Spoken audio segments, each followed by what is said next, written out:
नमस्कार दोस्तों।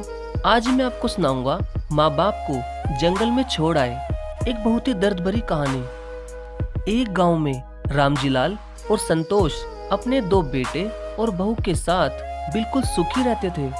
और अब वो 60 साल से ऊपर के हो चुके थे और वो अपने परिवार के साथ बहुत ही ज्यादा खुश थे। और वो दोनों ही अपने दो पोते और एक पोती के साथ खूब हंसी मजाक करते वह उन्हें अच्छी अच्छी कहानियां भी सुनाते थे। लेकिन उनकी दोनों बहुएं बहुत ही खराब थी और वो अपने सास ससुर की बिल्कुल भी सेवा नहीं करती थी। लेकिन ये बात रामजीलाल और संतोष अपने दोनों बेटों को इसलिए नहीं बताते थे क्योंकि वो सोचते थे कि खामखा घर में लड़ाई हो सकती है और वैसे भी हम कितने दिन और जिएंगे। लेकिन एक दिन तो उनकी एक बहू ने बिल्कुल ही हद ही कर दी। दोपहर के 3 बज गए लेकिन उसने उनको खाना भी नहीं दिया। और जबकि उनकी दोनों बहुएं और बच्चों ने कब का ही खाना खा लिया था। अब बेचारा रामजीलाल और संतोष अंदर कमरे में भूखे ही बैठे हुए थे।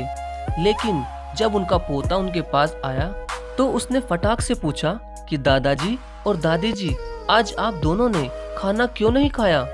तो उसके दादा रामजीलाल ने अपने दुखी मन को छुपाते हुए कहा कि बेटा, तेरी दादी और मैंने तो पहले ही खाना खा लिया। उस वक्त तू खेलने गया हुआ था। इतने में ही दूसरे कमरे से उसकी माँ आ जाती है और अपने सास ससुर से कहती है कि क्या भड़का रहे हो मेरे बेटे को? तुम्हें कुछ काम धाम तो है नहीं, बस यहीं पड़े रहते हो। ये नहीं कि जंगल से थोड़ी लकड़ियां ले आए। दुनिया के सास ससुर दिन भर इतना काम करते हैं मगर तुम दोनों यहीं पड़े रहते हो। तो रामजीलाल ने कहा कि बहू, सास ससुर से इस तरह बात करते हैं? पूरे गांव में इस तरह किसी की भी बहू अपने सास और ससुर से बात नहीं करती होगी। इतना सुनते ही उसकी बहू और भी भड़क गई।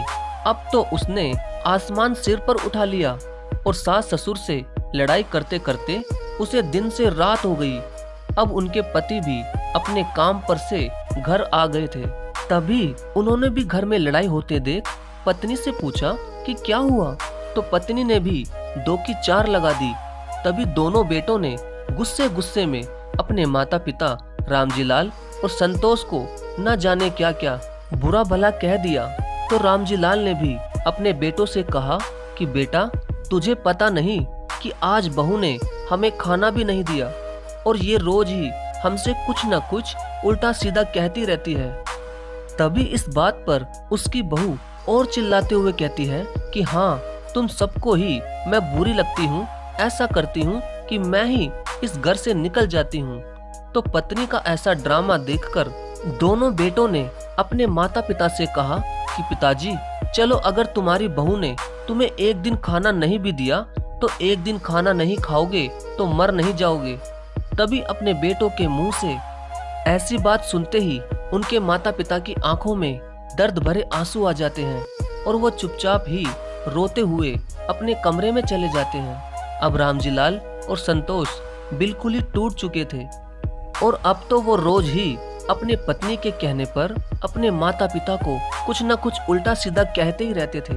तभी एक दिन रामजीलाल के बेटे और बहुओं ने रात में अपने माता पिता को दूर जंगल में छोड़ने का प्लान बना लिया। और अगले दिन रामजीलाल के बेटे ने बड़े ही प्यार से कहा कि पिताजी, आज मैं आप दोनों को कहीं घुमाने लेकर चलूंगा। तो उनका बेटा रात के समय कच्ची नींद में ही अपने माता पिता को उठाता है और अपने साथ एक बैलगाड़ी में बिठाकर ले जाता है। तो वो उनको गांव से बहुत दूर एक जंगल में लेकर जाता है। कुछ देर बाद वो घर से बहुत ही दूर चले जाते हैं। अब एक अंधेरी गुफा सी आ जाती है तो उनका बेटा सोचता है कि मैं अपने माता पिता को यहीं छोड़ देता हूँ। यहाँ तो कई जंगली जानवर भी होंगे और वो कल तक तो इन्हें खाकर खत्म कर देंगे। तो वो अपने माता पिता से कहता है कि पिताजी, आप थोड़ी देर यहाँ पर बैठिए, मैं आता हूँ। ये बात सुनकर रामजीलाल की आंखों में आंसू आ जाते हैं और वो सब समझ जाता है। लेकिन अब वो कर भी क्या सकते थे। तभी वो दोनों वहीं एक जगह पर बैठ जाते हैं और अपने बेटे से कहते हैं कि बेटा, जब तक तुम नहीं आओगे तब तक हम यहीं बैठे रहेंगे। जिंदा या मुर्दा। लेकिन उनके बेटे को अपने माता पिता को अकेले छोड़ने में थोड़ी भी शर्म नहीं आई। अब उनका बेटा अपने घर पहुंच जाता है, लेकिन जब वो अपने घर पर पहुंचता है तो सामने उसका 8 साल का छोटा बेटा खड़ा होता है। उसे देखकर रामजीलाल का लड़का चौंक जाता है, तो वो कहता है कि बेटा, तुम इतनी जल्दी क्यों उठ गए? तुम्हें कहाँ जाना है? तभी इतने छोटे बेटे की बात सुनकर रामजीलाल का बेटा खड़ा खड़ा रोने लग जाता है। उस छोटे बच्चे ने अपने पिता से कहा कि पिताजी, मैं यहाँ रात से ही बैठा हूँ और मैं भी अब जल्दी बड़ा होकर धूमधाम से अपनी शादी करूँगा। और जैसे आप दादाजी से उल्टा सीधा कहते हैं, वैसे ही मैं भी आपसे खूब उल्टा सीधा कहूँगा। और जैसे आपने माँ की कही बातों को मानकर दादाजी का अपमान किया है, ठीक वैसे ही मैं रोज अपनी पत्नी की बातें मानकर आपका खूब अपमान करूँगा। और हाँ पिताजी, आप तो दादाजी को सिर्फ जंगल में ही छोड़कर आए हैं, लेकिन मैं ऐसा नहीं करूँगा।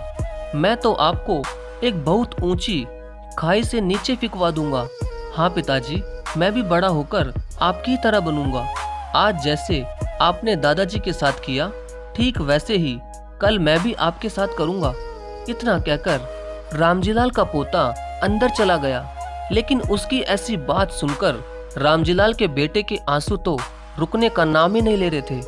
और अब उसे अपनी छवि अपने खुद के बेटे में नजर आ रही थी। तभी वो बिना रुके ही रोते हुए अपने माता पिता के पास उसी जंगल में पहुंच गया जहां वो उन्हें मरने के लिए छोड़कर आया था।